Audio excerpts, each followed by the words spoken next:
Salve.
Non ho più la forza di saltare.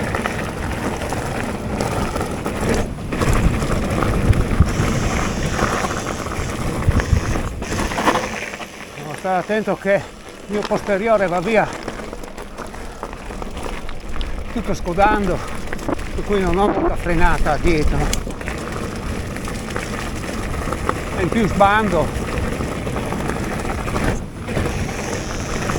Allora qua ha fatto un lungo, uno con la moto probabilmente.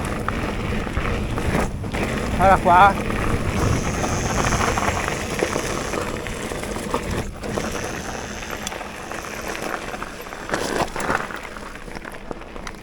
Siamo alla fine. Vedo il lago di Barcis.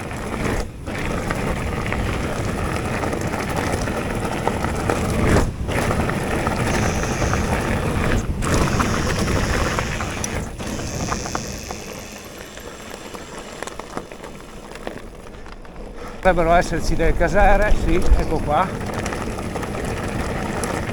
Siamo a località Portuz, ecco il lago di Barcis.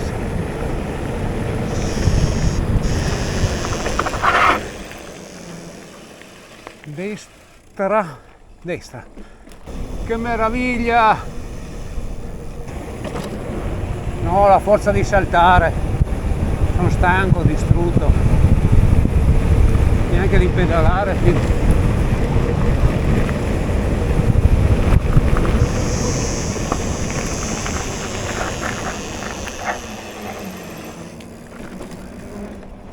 Ecco qua, siamo lì del ponte Antoi.